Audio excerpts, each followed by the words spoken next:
Support for Seattle Now comes from the Pacific Northwest Waterways Association with the Columbia Snake River System, providing clean energy and sustainable commerce as Washington aims for carbon neutrality by 2030. Learn more at pnwa.net/rivervalues. Hey, it's Patricia Murphy. It's Monday, and this is Seattle Now. All eyes are on Washington, D.C. this week. But in this Washington, voters who flipped from Obama to Trump have some valuable lessons for the rest of us. And they could give us clues about how the election will turn out. In a minute, politics reporter David Hyde will tell us what we can learn from these voters. But first, let's get you caught up. It was crisp and clear this weekend, but boy, things are really going to change this week. The National Weather Service says the Seattle area could get up to 2 inches of rain.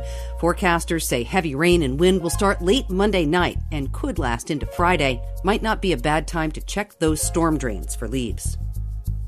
Scientists at the UW are excited about a new potential COVID vaccine engineered at the School of Medicine. The UW says the nanoparticle vaccine designed via computer is potent, stable, and doesn't require complex manufacturing. 2 companies are now exploring clinical development. And did you remember to change your clocks for daylight savings time? Maybe not, because Jay Inslee signed a permanent daylight savings law in 2019. We were the 3rd state in the country to do so, but we still need federal approval to make it happen. So soak in that extra morning light. 5 counties in Washington flipped from blue to red in 2016. Voters who went for Obama and then, the next election, decided to vote for Trump. Some who have been voting for Democrats for decades. And this election, it's places like those counties that will decide who the next president is. KUOW's politics reporter David Hyde looked into 2 of these counties, Mason and Grays Harbor, both on the Olympic Peninsula. He's here to tell us what he found out. Hi, David. Hi, Trish. David, you focused your reporting on a town in Grays Harbor County called McClary. For 60 years, the town's hosted a bear festival that included a massive bear meat stew until last year. And this festival speaks to the community, but it also speaks to a greater truth about politics in this area. True? Yeah, so hundreds of pounds of bear meat actually goes into this stew every year out at the McClary Bear Festival. This has been happening since 1959. Have you had a chance to go? No, I have not visited. I did look it up, though. Yeah, all right, me neither. And this year it was actually canceled due to COVID. But I asked Bryson Huff about it. He's lived in McClary his entire life, and he also serves on the city council. It's really good. I know the fire department, they stay overnight at the park cooking the stew. Saturday after the Grand Parade is when they give it to everybody who has a Bear Festival button. And I also looked up a Seattle Daily Times article from 1972 describing the event this way: everyone just gets together and eats bear because bear eat trees, and trees are the economic backbone of the area. So this is a place that's about the timber industry, and it's about this annual bear meat feed event that, as you say, it's been key to this community for 60 years. But in 2019, that changed after environmentalists brought a lawsuit that put a stop to certain kinds of bear hunting on timberlands considered cruel, like bear baiting. But for McClary, that effectively meant no bear meat for their stew. So, of course, locals aren't very happy about that. Some of them see this as a form of government overreach, overregulation. So what my reporting uncovered is that this bear hunting controversy is really symbolic of long simmering political tensions out there over the environment and other issues that kind of boiled over in 2016. That's when Grays Harbor County flips for Donald Trump. Okay, so logging, very big part of the community out there. What else should I know about McClary and Grays Harbor County? Set the scene for people who maybe haven't been out that way. Yeah, if you drive out just west of Olympia, you'll run into McClary. This is historically, as I said, it's a timber town. It's actually a timber mill town. The Simpson Mill was the centerpiece of the town out there. There's actually something called the Simpson Door Company still operating, and the town historian tells me that one of their doors was used in the Harry Potter movies, so it's a famous door-making area. The town itself includes some newer, sort of fancier homes, as well as older kind of company town homes, smaller homes that were actually built by Simpson for his workers. You head out to Aberdeen, you'll see similar kinds of little houses, right? And the annual income out there is $22,000 a year, according to the latest numbers. I was just looking at this. So not wealthy, and historically a place that's really extraction industry, fishing, timber, logging, that sort of things. You head further out to the coast, there's also the Quinault Reservation. So that paints you a little bit of a picture. And Westport, which is, of course, fishing. Think fishing. Right. Okay. So deep roots in the community, not a high earning area. Also an area that hadn't voted for a Republican president since 1928. Deep blue roots, back to Herbert Hoover. Why so reliably Democratic? Yeah, and just think about that. 90 years. So the rest of Washington state is voting for Republicans this entire time. Richard Nixon, Gerald Ford, Eisenhower, and Ronald Reagan.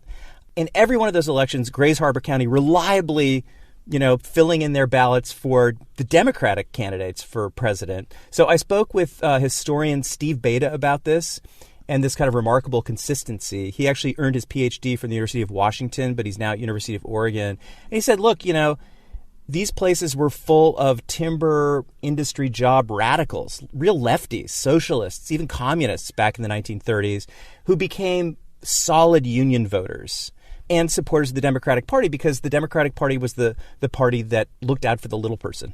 Right. Sure. Okay. And now this shift to Republican. What changed here? Beta said it's not just Trump. It didn't happen overnight and pointed to three big factors where some of these folks in these timber communities started to lose faith in the Democratic Party. One is just that unions declined.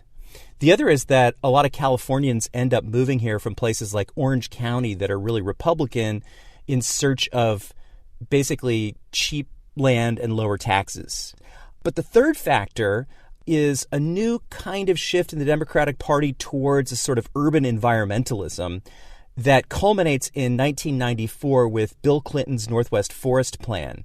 So what's important to that plan for environmentalists is protecting forests, of course, and old-growth forests and spotted owls and other kinds of, rare and endangered birds. But what Clinton promises in that plan is that he's also going to protect jobs, that there's going to be a balance. And what Beta says is that the Democratic Party isn't able to deliver, and the money really, most of it is never forthcoming. And so at that point, voters out there start to feel kind of abandoned by the Democratic Party. Yeah, yep. They feel maybe betrayed. That's history, David. So what about this year? Has the current administration delivered for this area? Will it stay red or go back to blue? So no, the answer is no. Donald Trump promised to bring back Northwest timber jobs. It hasn't happened. Basically, the job picture there hasn't really recovered overall since the big recession of 2008. When it comes to timber jobs in particular, Mason County's actually seen a decline. Grays Harbor County, a teeny uptick.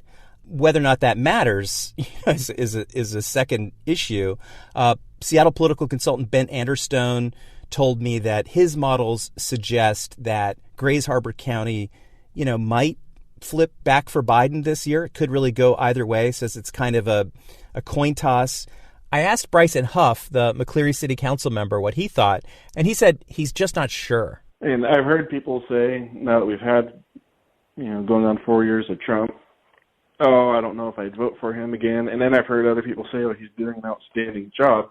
And it's come across where people who have said it, I never would have guessed them to say it. So, I think it would be interesting to see, now that we know what 4 years of Trump has brought, if he'll keep that trend in Grays Harbor and McQuarrie, or if it will change and go to Inslee and Biden rather than Trump and Colt. Fascinating. Of course, big picture, Washington state is pretty reliably blue. So our electoral college votes will almost definitely go for Biden, no matter how McCleary votes.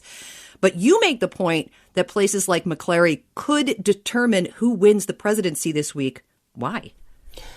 Big picture, Trump manages to flip 217 counties that had voted Democratic, 2 in Western Washington, Grays Harbor and Mason County. And a lot of these places are historically Democratic extraction industry economies. And anybody who's watching the debates knows that Western Pennsylvania could be the key for Biden, especially if he loses in Florida. And what do they have in Western Pennsylvania but fracking? It's been a big issue in these debates. So jobs are important for these voters. Jobs are still important. And I actually spoke to one former Democrat after the 2016 election in neighboring Mason County. Big Trump guy at this point. This is also, as you mentioned, a county that flipped for Trump. And here's what he said. Hillary Clinton talked a lot about a glass ceiling during this election. And, you know, that's important. But you can break glass. And out here in Mason County, we've got a concrete ceiling that everybody's facing. So I'm really going to be looking at Grays Harbor County, Mason County on election night to see whether or not they flip back, because it could be that some of these counties are kind of bellwethers for what we're seeing nationally. KUOW political reporter David Hyde, really good to talk to you. Thanks. Thanks, Trish.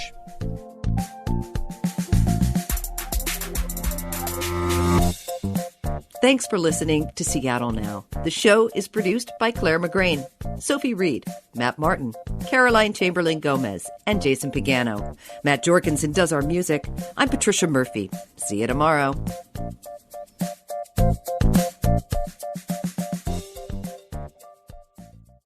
Now you can hear the KUOW news stories you want. COVID-19 vaccine. Chaotic protests against whenever you want. Black tech workers specific. With the KUOW Newsroom podcast. Pacific Northwest Ballet dancers. Amazon CEO Jeff Bezos. Elections are under the microscope. Pick, skip, or save the stories you care about on demand. Students online. With the KUOW Newsroom podcast. Seattle restaurants are required to stay up to date with easy access to trusted in-depth reporting from our award-winning journalist. Liz Jones, KUOW. I'm Austin Jenkins. Ruby DeLuna, KUOW News. Joshua McNichols, KUOW. Visit KUOW.org or search KUOW Newsroom on your podcasting app.